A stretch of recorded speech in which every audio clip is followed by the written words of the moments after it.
Last class, one of the participants asked a very interesting question. We were discussing who is fit to be a true leader, who is which type of leader do we follow, and who's not appropriate to follow. So, I didn't really get into the details then, but I'm going to discuss now. At least we'll start with who definitely we should not be following. Let's stay away from the negative, and then we'll deal with the positive, hopefully throughout the continuation of the class. So who should we definitely not be following? Idea of the Kabbalah place where they want to teach the world about Kabbalah and really what they want us to make a lot of money. That place is not the place we should. None of the rabbis, give it, credit, and it's definitely advised to stay away. If anyone wants true Torah and really Kabbalah, eventually when he's ready, so there's every other place but there you can go. Yeah, don't go to Wikipedia. Right now, Wikipedia is good for some information. Anyway, so. Talking about who not to follow, it reminds me of a really funny story. Well, a sad story, but I'll forgive you if you laugh because I laughed when I heard it as well. So, Bekitzu, my brother told me about a very nice wedding that he went to. Beautiful wedding. See how beautiful. So, I actually know the person getting married. They're old friends of ours. It's unfortunate because they're Jewish, but they really drifted very far. And with this wedding a bit further, and you'll see how far I mean. So let's start with when the wedding took place. So the wedding took place Friday night. Now, weddings are not supposed to take place Friday night. Not forget about how to get to the wedding and how to do all of the things at the wedding. We don't do weddings on Friday night, and everyone at this wedding, almost everyone, there was one or two actual people that kept Shabbos as friends wanted to be there. So they went without breaking Shabbos, but everybody's breaking Shabbos at that wedding, including none other than the rabbi. So I don't know if it's correct to call him even a rabbi, but this person portraying a rabbi, people get a lot of jobs in this world. Sometimes people need money, so they decide to be a clown. They put on a clown suit with, one of those nice red button noses. You squeeze it, it makes a noise. So this person puts on a suit and then he calls himself a rabbi. So he was a rabbi for officiating this wedding. My friend actually spoke to me about being involved, and I said, listen, you know that I can't help you with this. You want my help? Pursue, maybe if you're already with a woman and you have children and everything, which was the case, so, maybe, introduce her to Judaism. Maybe somewhere along the lines, if she would become Jewish, that might be your best direction to go long term, but of course that's not what they were interested in. So they found a person that would accommodate them, a rabbi, so-called rabbi. So he not only comes to do the wedding on Friday night, at the wedding, he's marrying the two of them, so he announces, oh wait, I'm a Kohen. Let me give you Birchat Kohanim. So here he is giving the Birchat Kohanim to a Jew and non-Jew getting married. Then, of course, he does the 7 brachas, the 7 blessings that you can only make on a real wedding. So he does 7 blessings levatala, in using God's name in vain. So the person that told me the story then tells me that, oh, by the way, at the end of the wedding, he introduced me to his girlfriend. So you have, this is the type of rabbi we're talking about. But he said, don't worry, his girlfriend was Jewish at least. Anyway, that was one story of, so this is a person, if you are looking for guidance in life, stay away from this type of person. Yeah. They're not even redefining Judaism. They're making a new religion. Talking about new religions, this other story also having to do with a wedding was even more shocking, unfortunately, because this particular person is dressed up in a rabbi clown suit. He actually was a darshan as well. He was making drushes. not according to the 32 principles that you're supposed to be using or the 13 principles. He was making his own drashas. I'll tell you, you'll see what I mean by drasha. So again, I was told this by a good friend of mine. He's at the wedding. Again, it's a Jew and a non-Jew. And there's a rabbi there officiating. And at the very end of the wedding, before they bring the glass to break, someone should maybe break it over somebody's head. They might get some sense. I don't mean to hurt anybody, but just maybe get some sense into these people. But anyhow, so what does the rabbi do? He starts to dash and he says, the symbolism of breaking this glass to me makes me think about the shattering of walls, the separation of the different religions, and bringing the humanity together as one in one religion. This wedding is so symbolic of the ultimate peace and unity, Jew, Christian coming together as one. And this is what the breaking of the glass symbolizes. How far from the truth could he be? Anyway, we don't even have to explain. So I just wanted to show you how far off people can get. And, if you would sit down and have a serious interview with any of these two so-called rabbis, they would explain to you that they want to be a benefit to the world, they want to help people, they want to give good, they want to do good. They don't even realize how lost they are. You know why? Because they've decided to choose the wrong leaders for themselves. Maybe they chose themselves for a leader, then for sure that's a reason why they're off course. So we have to be very careful when it comes to who we choose to follow. We don't have to go so far to find the wrong type of leaders. A story that comes to mind is dealing with one of the great Jewish leaders from New York, Rav Avigdor Miller. Very famous, he has many books out, a true Torah scholar, a tremendously influential person and a person that was devoted to truth. On one occasion, there's a story of him. It gets a little bit violent, but I guess if anyone would picture or know who I'm speaking about, the least violent person you can imagine. But he acted for the sake of heaven. What was the situation? There was a group of rabbis that were discussing different issues, current issues. And one young so-called rabbi, but he was maybe had smicha, but one rabbi, stood up and started voicing his opinion very assertively and confident, like as if he knew everything you needed to know to make such decisions. And someone pointed out to him, do you realize that Rabbi Moshe Feinstein, he says the opposite of what you said? You're arguing with Rabbi Moshe Feinstein? Now, before I continue with the story, let me explain to you how to look at this. This rabbi, comparing himself, arguing with Rabbi Moshe Feinstein, would be similar to, let's just say, for argument's sake, let's say someone like me, or even bigger rabbi than me. I'm not such a rabbi that's expert in halacha. But let's say your average rabbi of a shul that knows halacha, that you go to ask questions to. And it would be like him arguing with Rav Eliashiv or the Rav Avadia Yosef. Imagine, you're arguing against one of the greatest sages in generations, not just in that generation. Rav Moshe Feinstein was a Gaon Olam. He was an utter genius of Torah, incredible depth of understanding. And you're talking about someone that doesn't even come to his fingernails, saying, so his response to the person bringing to his attention that you're arguing against Rav Moshe Feinstein. So his response was quickly like this: so what? What's the difference? He's a rabbi, I'm a rabbi. He has his opinion, I have my opinion. Now, the beauty of this story is, the way it was told to me, is before he even finished talking, as soon as he started talking with the attitude that he had, Rav Avigdor Miller already saw where he was going, and he already got up from his seat and started to slowly walk over an older man, didn't walk so fast, and he gave him a slap across the face and to put him in his place. And his place is where he belonged. That's just to show you that type of attitude also. One cannot be full of himself. If you go to a teacher that's full of himself, that's also not Torah anymore. Torah has to be learned from a perspective of humility. This is God's wisdom. And a person can't be so sure of himself, especially some young student that just got a piece of paper that says he can be called rabbi. So we have to be careful, again, who we choose to follow. Since we mentioned Rav Moshe Feinstein, let's speak about, maybe just to show you what kind of a scholar he was and how devoted he was to Torah and its proper observance. On a particular occasion, someone asked him a question. And again, he remembered everything clearly. He was able to answer without looking inside the books. And he began to answer the question, the particular question. And he, for a moment, wasn't sure what the indexing number of the question was. Anyone familiar with how the halachas works is there's the Shulchan Aruch, then there's the comments on the Shulchan Aruch, and then many different comments on the side, which are numbered.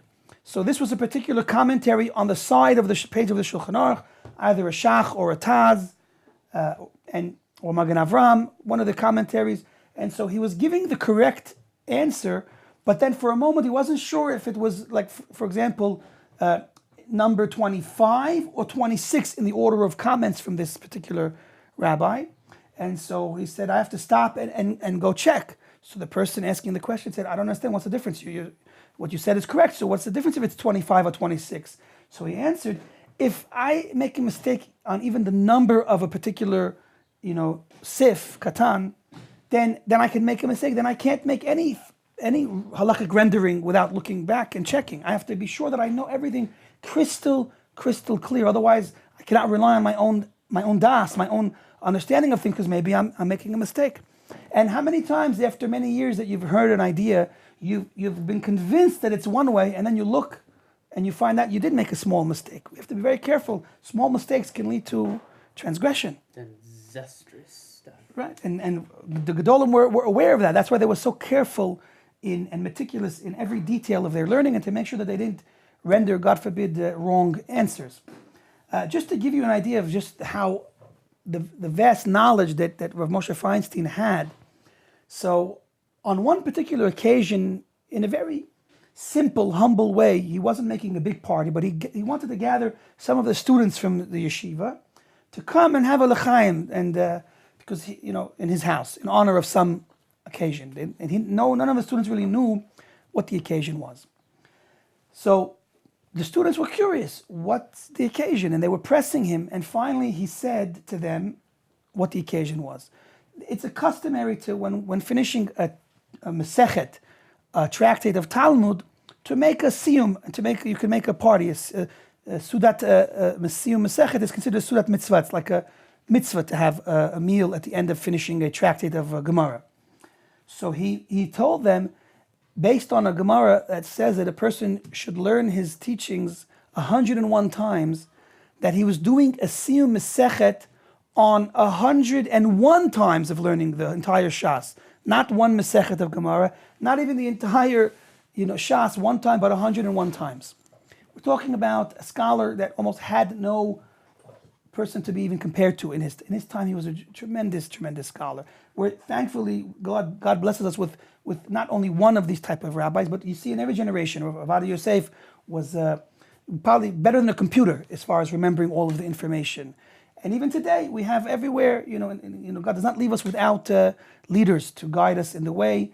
Any person that is zoche, that merits to be the head of a bed din, is we can't even imagine the knowledge and the holiness that one person of that stature must have to be a true Torah scholar and represent God and have to deal with cases on a day-to-day basis. It's very big things that we're talking about.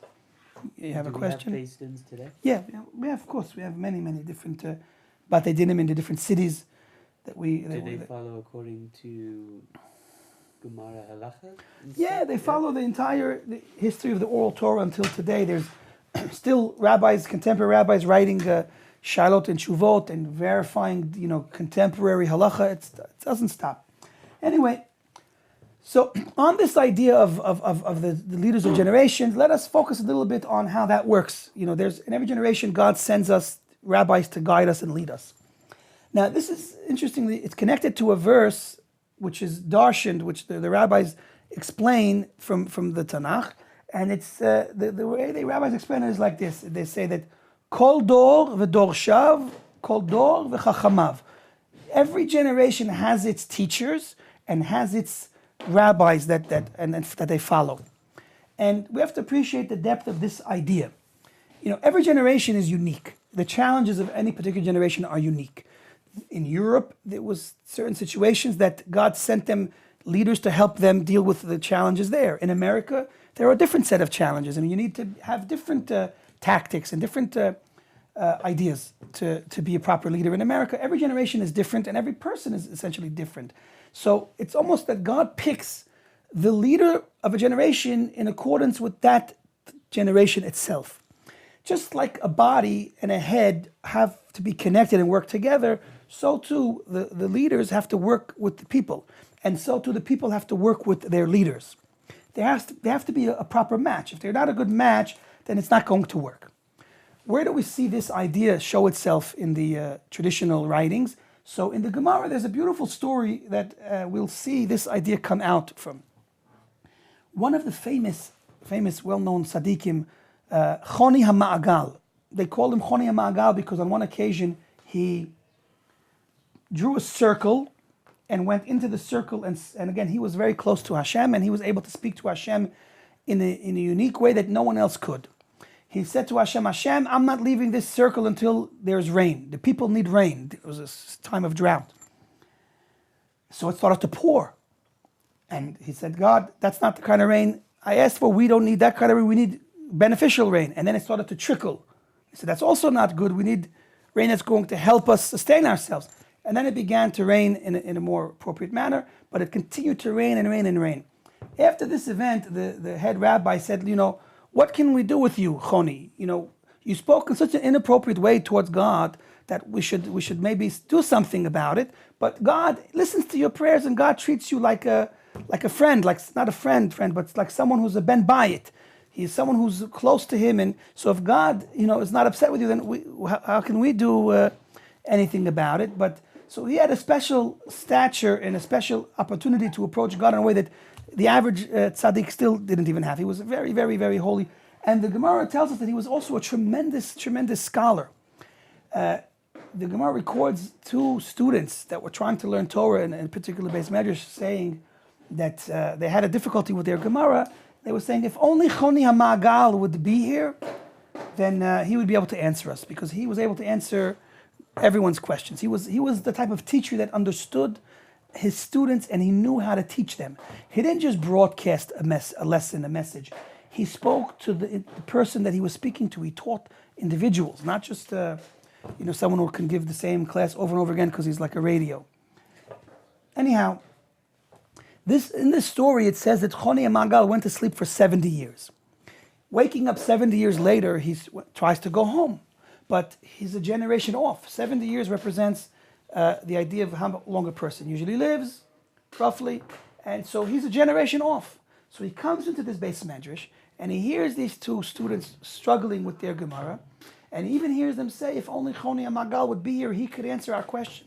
And he says, I'm Choni HaMa'agal. Let me hear your question, and I'll try to answer it. They ask the question, and he answers it, and it doesn't work for them. They don't get it. And at that point, he was upset, and we have to appreciate what didn't work. They weren't devoted students. Of course they were devoted students. He wasn't Choni HaMa'agal, a genius of Torah and an expert teacher. Of course he was an expert teacher. So why didn't it work? Why didn't they get his message? Why didn't they understand? They themselves said, if only he would explain it to us, then we would understand it. So the answer is because he was a generation off. He was destined to be the teacher of the previous generation, but now it's a new generation. It's a new type of people you have to relate to, and so he didn't succeed. He wasn't able to connect with that generation because it wasn't his generation. In this story, we see the deeper idea of the statement that we quoted earlier: Kol dor v'dor shav. Every generation has its teachers, and you can't mix and match. It doesn't work that way. Like marriage. You can't just take two people and put them together and happily ever after. We have that famous story from Rabbi Meir when Rabbi Yosei, I believe, where some woman, she wants to make matches. You say, what's your God been doing since creation? So they answered, he's been making matches. He goes, I can do that. She just put hundreds of people together, and the next day, black eye, this guy's limping, this guy is screaming. You can't just put two people together and it's going to work. You can't just force this person to be the teacher and this person to be a student. There's a deeper connection between student and teacher and student. You can't just manufacture it. There's the physical learning, and then there's a spiritual connection as well, especially when we're dealing with Torah. So the Torah is a very deep, very spiritual, and a lot of things that go into the connection between teacher and student. Some great scholars don't have the capability of being teachers, so they learn and they answer questions. They might write books, but they can't really teach. Some other rabbis, they never write, but they teach. The greatest of rabbis, the Arizal, wasn't able to write. His students asked him one time, how come you don't write a sefer? Why don't you write all this wisdom in a book? He says, the minute I try to even gather my thoughts to write, I'm overcome with so much flow of wisdom that it's impossible to put it down in writing. He said, it's so difficult as it is to contract what my deep wisdom, he didn't say it in a haughty way, I'm just explaining. It was so hard for him to just squeeze how much he knew to find a way to explain it to them. He said, I could barely find a way to explain you the ideas because it's such an amount of vast wisdom that it's very difficult. So he didn't even write a book. There are some things that he actually physically wrote, but most, if not almost all of his teachings were written by his student, Rav Chaim Vital. Anyhow, when speaking about a leader that's fit for the Jewish people, so we need what type of leader? Let's look at the generation of the Midbar. Moshe Rabbeinu was our leader. Who was the leader for the nations of the world? Bil'am. They were both big prophets. The rabbis actually tell us that based on the pasuk that there will never be a prophet equal to Moshe Rabbeinu in stature. So the rabbis explain that means amongst the Jewish prophets, but amongst the Gentile prophets, there was a prophet of his stature. Bilam. Bilam the Rasha, Bilam the wicked. Now there's a big difference between Bilam and Moshe. Right. Bilam was a wicked person that did not do a thing to fix himself, to earn that revelation of Hashem. Yet he was a very smart person. It says that he knew Dat Elyon, he knew the higher knowledge that exists in the supernal realms. He was very smart, but he was an animal of a person. The rabbis even tell us that he had an embarrassing incident with his female donkey that he was traveling with to go to Balak, the king, that wanted to use him to curse the Jews. And it comes out in their conversation, the rabbis tell us that he was intimate with his animal. This is how debased he was. On the other hand, Moshe Rabbeinu was a completely righteous person. We call him a godly person. He was, not just a man of God, a man devoted to God, but a godly person. Ish Eloki, a holy, spiritual being. He was able to challenge the angels and come out victorious. Moshe Rabbeinu was like a angel. Unbelievable stature of holiness and purity and sanctity. Now, so as we were saying, that the leader must fit the people. So you see, the Jewish nation, which is a holy nation, a nation of priests, we're all meant to represent God in some way. We're meant to be a light unto the nations. Our leader was Moshe Rabbeinu, a holy, pure, righteous person. And that's why when God calls to Moshe, he says, Vayikra, he calls him with affection, with a term of endearment, because Moshe was beloved to Hashem, and so are the Jewish people beloved to Hashem. But Bilam was a leader to the nations of the world that worshipped idols and did all kind of wickedness, immorality, thievery, but they had their leader. So you see, the leaders match the people. You want to be a leader? Well, it depends who you are and who you're going to end up leading. You could be a leader of bandits, a chief of criminals, or you could be a chief rabbi. It's really depends on the direction that you go in. But always the people that you lead will be in correlation to who you are. It'll match. It's not going to be, you can't take the head of a bandits and put him together with a bunch of yeshiva students. Anyhow, so that's what we can get a little bit of an idea and seeing the different, Bilam versus Moshe Rabbeinu. On the same note, we find with Esav, the twin brother of Yaakov. They were two opposites. Yaakov was the most holy and the most exalted of all of the avot, of the forefathers. He represented the voice of Yaakov was the voice of Torah, was the voice of prayer, but also in action. He lived a life of truth. He was the man of truth, and he practiced what he preached, and he brought down to this world the idea of living holy. It says that his entire family was holy. He was so holy that in the area of life where one could be the least holy, look at the world, how perverted it becomes in the realm of intimacy. Every one of his children were tzaddikim. They were holy and pure, and it was a result of his purity and his holiness. So what do we see? Look, when we compare Esav to who's the head of the nations of the world, he's the chief of Edom. They're all like his children, so to speak, Edom. It's also the color of red because they spill a lot of blood, those people. They're a bunch of, over the generations, Rome, and so on. Anyway, so if we look at Esav, what was Esav? Esav did not fulfill any of the good ideas that were around in his home. He was around Yitzchak and Yaakov, and he saw people that were godly people that were men of truth. But he went in action, he went in a different way. So he was exposed to all of these ideas, but he didn't do any of those ideas. He did the opposite. And symbolizing that, Rav Chaim of Volozhin, one of the great rabbis from Europe, the founder of the modern yeshiva movement. So what does he tell us? He says, look at the story of how Esav dies. We even see in the way he died this idea that he did not fulfill any of the good ideas that he was exposed to. There was an argument when they were trying to bury Yaakov. Esav was trying to stop Yaakov from being buried in Marat HaMachpelah in Hebron, where the holy place where the Avot are buried. Of course, with their wives, except for Rachel, she had to be left out to pray for her children. We still go there for prayers. So what happened? One of the grandsons saw Esav stopping the burial of his grandfather, and he couldn't hear. Chush ben Dan. He couldn't hear. And sometimes you see a deficiency can turn into an advantage. Because he couldn't hear the argument, he just simply saw Esav is stopping my grandfather from being buried. And he went and he chopped his head off. And his head rolled, where, of all places?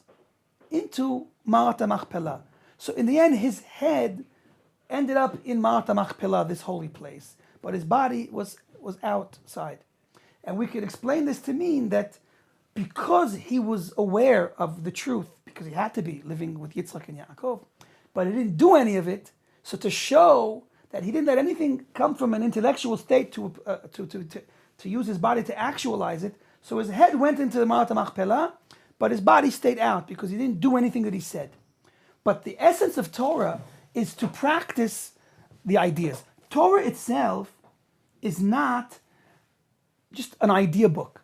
It's not like going to university, studying some history and thinking you accomplished something. No, Torah, if we look at the actual word for Torah in Hebrew, it doesn't mean wisdom. It doesn't mean ideology. It means instruction. The word Torah means hora'ah, which is instruction. And what is an instruction without the fulfillment of that instruction? Incomplete. So we see the essence of Torah, and that's why the essence of Torah teachers have to be men that practice what they preach, men that walk the walk. Because Torah, which is an instruction, is not an instruction that if it's not fulfilled, it becomes an idea. And ideas, we have a lot of ideas, but ideas don't make this world any better. We have to take those ideas and actualize them, act out on them. And so that's the essence of Torah. The essence of Torah is to take the ideas and do them. We see in this a beautiful idea, because ideas are really limited to the head, but action is expressed by using your body. And so through fulfilling the Torah and its mitzvot, it's like connecting the head with the body, which is similar to what we've been saying, the idea of the, being complete, the whole body, the head and the body together.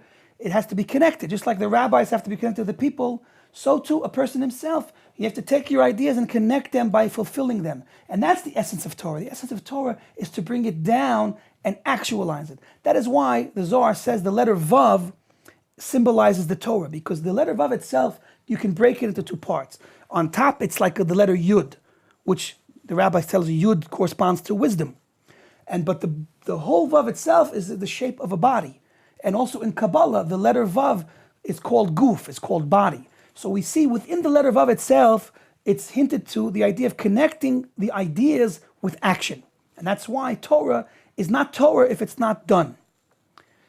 We actually see this, one of the students of the Toldot Yaakov, Rav Yaakov Mipolno, and one of the great Hasidic rabbis, one of the first students of the Baal Shem Tov to record his teachings, he actually proves this point from a famous Gemara. Let's just analyze this Gemara real quick.